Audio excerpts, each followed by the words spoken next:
What's good, y'all? This is Bossy, and here today we here with another banger live stream here today. I meant video today. What the heck? The title of this video is called A Case Almost Too Gruesome to Mention. Now, believe it or not, I did went ahead and had another video in store for y'all today, but unfortunately the audio got really messed up, bro, and I just couldn't do y'all like that, bro. So here we are again. I guess take two. I got another video in store for y'all, and I'm not gonna lie, this is the video I came in my recommend. Shouts out to Disturbing and whatnot. I'll see if I'll put that link in the description. You guys just go down to see the full video if you haven't. Wait, I'm gonna show the full video anyways. But you know what I'm saying? We just hit 2,000 followers on Twitch over there, which is really nice, bro. You know what I'm saying? Gotta pat myself in the back for that one. But fortunately, I did stay at 2,000 followers on Twitch. I'm gonna be back on the tube. I'm not gonna say it's gonna be every single day post or not, because that's like what the hell, like, you know what I'm saying? But don't worry, there's gonna be more frequent posts in this channel. Stay tuned for more. Make sure to hit that subscribe button and turn on post notifications. But without further ado though, let's get right into the video.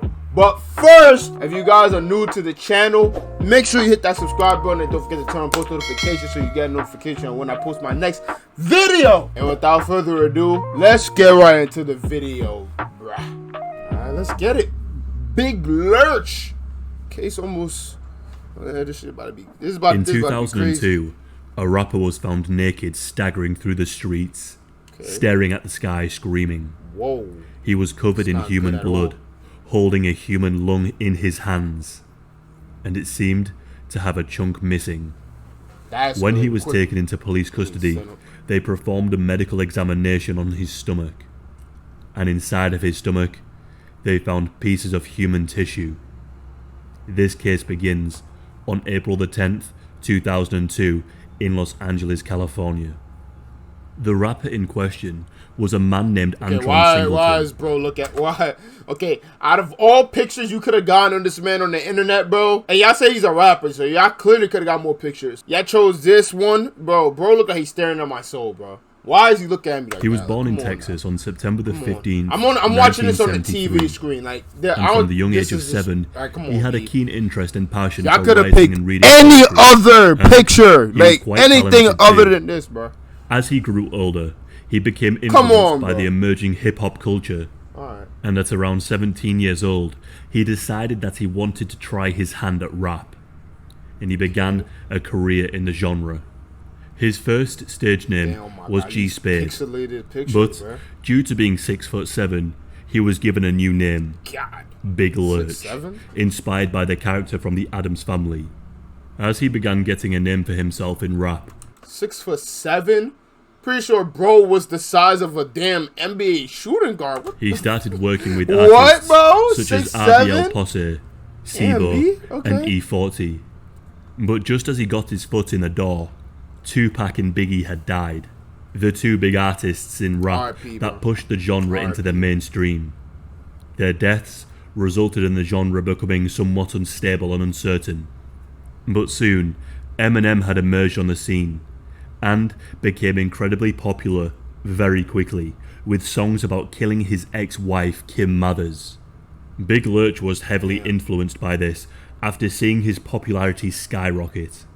So, he went in the direction of horrorcore, or horror rap, and as the name suggests, its themes contained extreme violence and aggression.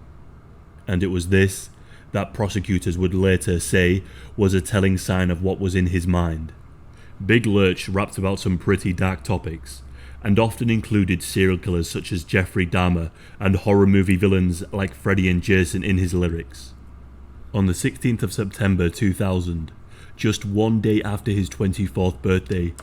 Okay, I kind of know where this is going. He collided with a drunk driver that hit his car at some serious force. The impact of the collision broke his neck and resulted in him being in excruciating pain. At the hospital, they had to keep him heavily sedated to keep the pain at bay. And when he was finally discharged, his pain had not yet subsided. So, he took matters into his own hands and he began to use PCP as a painkiller. The only thing is that PCP is a drug known to cause hallucinations, distorted visions and sounds, but it can also make one have violent outbursts too. But what started out as a pain relief soon turned into a terrible habit that would lead him to do something truly awful. Big Lurch would participate in week-long benders and stay high for weeks at a time, and was often in really bad delusional states. But during one particular session on the drug, things got seriously bad. At the end of April 2002, Big Lurch woke up from a 2-week PCP-induced coma. He was asked if he remembered anything. Lurch said the last thing he remembered was thinking that the world was going to end and that he needed to find and kill the devil. He was then told the disturbing reality of what he had done before slipping into the coma. What I'm about to share is incredibly disturbing, so I do warn you before I proceed. The official story is that on April the 10th, 2002, Big Lurch was partying with friends at his apartment. Lurch had 2 housemates, Thomas Moore, who was a known criminal and gangster, and Tanisha Isaias. According to Thomas Moore, he and Big Lurch were in the apartment smoking PCP. A group of the friends in the apartment partying also joined in, and Big Lurch would later say that they kept passing him the pipe. At some point, Big Lurch kicked everybody out of the apartment, apart from him and Tanisha. So, he and Tanisha were alone. It's said that Lurch came behind her and picked up a child scooter that belonged to one of Tanisha's children. He then swung it over the back of her head, and she fell to the floor. Big Lurch then got on top of her with a knife. He then plunged it into her chest, creating a cavity. He then put his hands into the hole and opened up her skin. He then pulled her rib cage apart, exposing her internal organs. God, bro! Nah, what, bro? Wait, whoa, son. What? Yo, I want y'all, look, anyone that's watching the video, I want y'all to know that in the back of y'all heads, bro is 6'7". Bro is 6'7" doing this, boy. Can you imagine a 6'7" dude just go ahead and ripping somebody's internal organs, like just exposing somebody's internal organs out, bro? God. After he did this, he ripped out one of her lungs and plunged a 3-inch blade into her shoulder blade. Well, she's Teeth marks dead. were found on her face and body too. It wasn't until later on, when Tanisha's friend Alyssa came over to visit, that she found her friend dismembered on the floor with her internal organs exposed.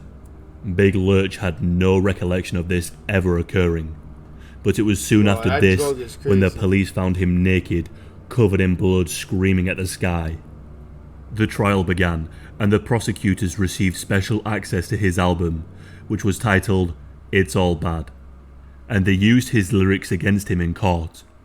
On the song I Did It To You, he raps about Freddie, Jason and Michael Myers, and real killers like Jeffrey Dahmer and Charles Manson. The prosecution team pushed this as evidence that he had a fascination with killers, and had fantasies about committing his own murder. Big Lurch was found guilty of the murder of Tanisha. But, is this really what happened? Well, some people aren't totally convinced. Even the victim's mother doesn't believe that Big Lurch was the one who killed her daughter. Let me delve a little deeper.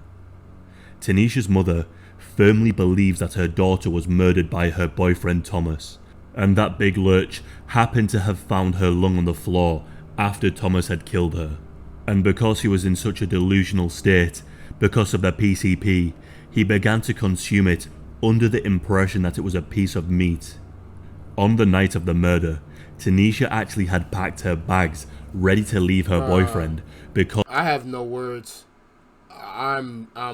Bro. Well, that's an X on the list of what not to do in life. PCP, I am not doing that. Okay. Thomas was also known to be violent and a known gang member. There was also a bloody handprint on the scooter that was used to hit Tanisha over the head. But the handprint didn't belong to Big Lurch. There was also bloody fingerprints and bloody footprints in the house that didn't belong to them either. Big Lurch also claimed that his lawyer didn't represent him adequately too. His lawyer was also the owner of Stress Free Records, which was the record label that signed him. Big Lurch said that his only strategy was to make him appear as insane as possible to ensure a successful not guilty plea on the grounds of insanity. But his lawyer knew full well that you can't use drugs to claim insanity in a Californian courtroom. The bite marks on the victim's face didn't actually match with Lurch's teeth. Yet, this was not investigated further, as his lawyer didn't believe it would serve the insanity strategy. Big Lurch claimed that he had a pit bull at the time of the murder, and that he believes that the bite marks would have been due to the dog.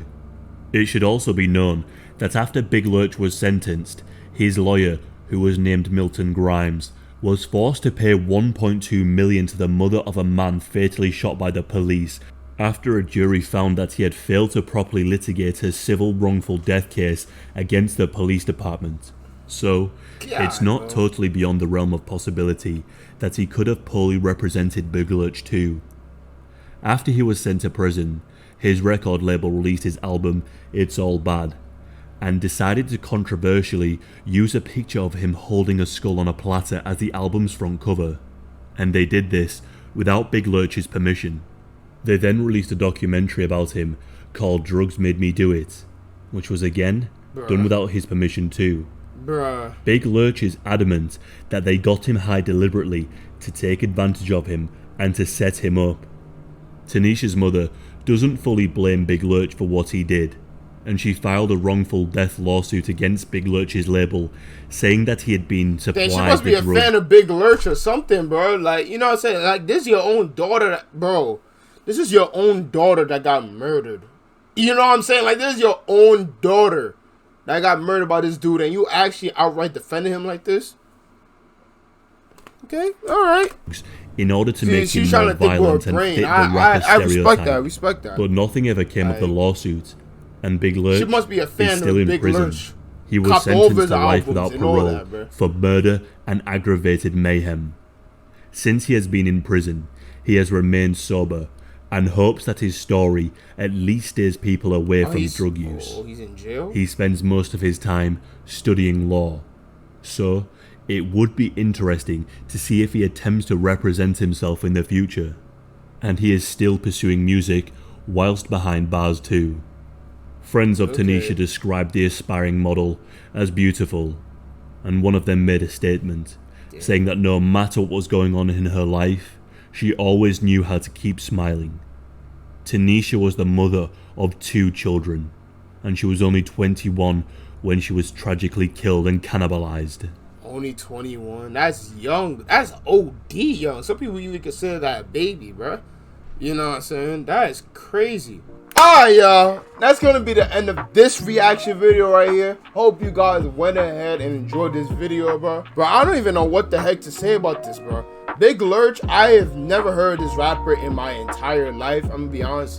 But dude, this does say it's in the 90s, bro. I wasn't even born in the 90s. You know, that's way not way before, but that was like before my era. You know what I'm saying? But you know what I'm saying. You guys, let me know in the comment section what you guys think about the story, bro. This is crazy, but interesting at the same time though. No cap, bro. R.I.P. to Tanisha, bro. She was only 21 years old. That is young as hell, bro. But I love you guys. I'm gonna see y'all boys. Oh wait, I almost forgot. If you guys are new to the channel, make sure you hit that subscribe button and don't forget to turn on post notifications so you get a notification when I post my next video. I love you guys. I'm gonna see y'all boys later. This is Bossy. Peace out. I'm off this, bruh.